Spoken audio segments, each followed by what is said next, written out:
coherent unity for all Americans, no matter whether they share our beliefs, no matter whether they share our common values, no matter whether they share our common values, no matter where they're from, we stand up for their rights, their God-given rights and their constitutional rights, but we for damn sure will defend ours. This is about peace. This is about unity. This is about bringing our nation back together again, which has been divided by our elected officials who are supposed to be serving us as our representatives, because it's supposed to be a government of the people, but they are no longer of the people. They continue to push for mandates. They continue to push for legislation which does not benefit the people that live inside our city, our state, or our nation.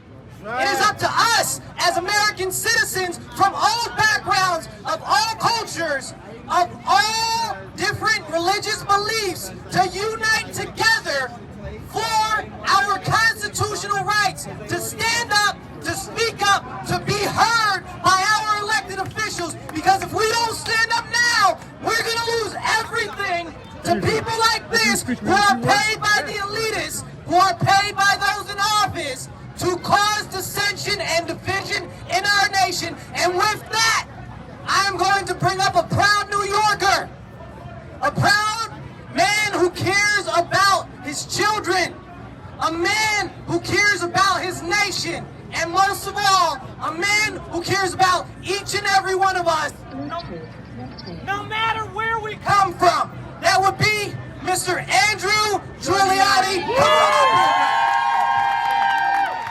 Thank you guys. Thank you very much. Get to hell with that. Let's get up here. So, ladies and gentlemen, I just want to thank you very much for standing up against what we see is good versus evil over here. That's what this is, ladies and gentlemen. Make no mistake, this is good for evil, good versus evil right now. Now, we need to make sure we are doing everything that we can to stand up for our freedoms, to stand up for our safeties over here. Look, we care about country.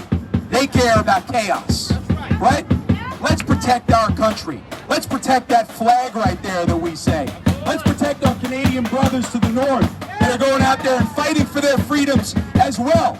Anybody around the world who is fighting for their freedoms, who believes, like we do, that our children should have a better life than we have, we need to stand up for them. That's why, ladies and gentlemen, I will never, ever stop standing up, not just for New Yorkers' freedoms, but for Americans' freedoms as well. And honestly, to see every single person out here, what patriots, what amazing patriots right here. A couple people I want to point out who spoke earlier, Anthony Figliola, who's running in New York 1, an amazing America First candidate who's going to make sure that the eastern end of Long Island has the right kind of support that we need. And Captain Rob Cornicelli is running in New York too. By the way, I'm glad he's on our team over here. I would not want to mess with the captain, I'll tell you that much. But another America First warrior who will fight for us when we go down, when he goes down to Washington, D.C. Thank goodness. That's what we need. We need Americans that are going to come in to public service and realize that they're coming to serve the public, not the other way around.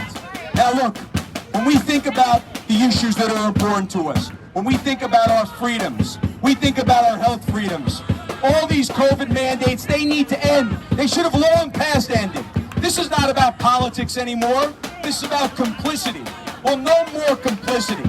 Let every single person make their own decision with regards to what goes into their body. It's as simple as that. It's as simple as that. It's why I chose not to get the shot. It's why I look at my family. And I believe each family should have that choice. It shouldn't be the government mandating us, threatening our jobs. Enough of that. Absolutely enough of that. What we're going to do every single day, ladies and gentlemen, is we're going to fight for those freedoms. Whether it's our health freedoms, whether it's our constitutional rights and our freedoms, our First Amendment freedoms, our Second Amendment freedoms right here. And that's why I'm so honored to stand with you. I'm so honored that all of you would come out on this 95-degree day in New York City, to come on out in knowing that political speech, unfortunately, sometimes goes over the line, as we saw a couple days ago up in Rochester. Now I know there was a really tough primary. I know where there were some heated words, and I know that myself and Congressman Zeldin didn't always get along. But I decided afterwards, and this is very simple, I made this decision in looking at my daughter, and I thought of what 4 years of Kathy Hochul would be like, and I realized that would probably lead me down to Florida or someplace where I could be free. And I thought about what 4 years of Lee Zeldin would lead. It took about 3 seconds to realize that we need to do everything we possibly could to make sure we were pushing for Congressman Zeldin to make him the next governor of the state of New York. Of course, I want to be that person making that speech, that victory speech on June 28th. But all I can tell you, ladies and gentlemen, for our country and for our state, is the best is yet to come.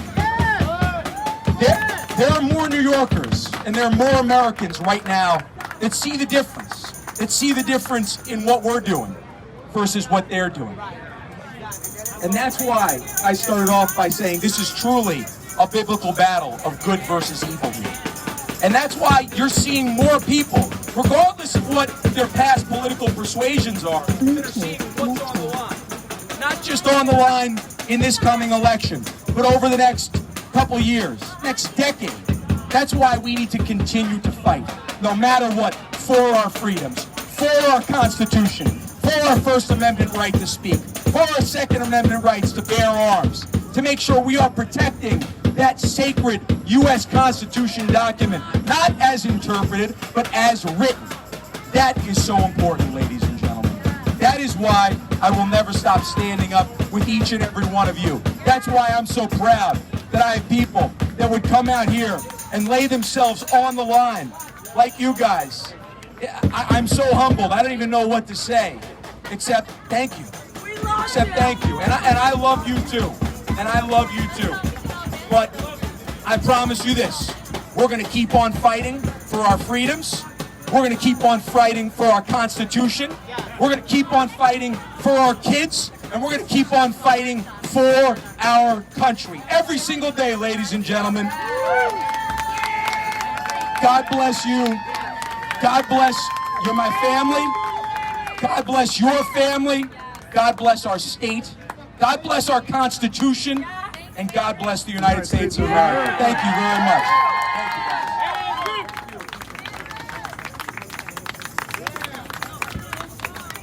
You guys, thank you all for coming out today. I know. I got Good job, man. You guys fought him back over here. All right, you guys, I want to thank you all for coming out today. I know, that's why I was looking for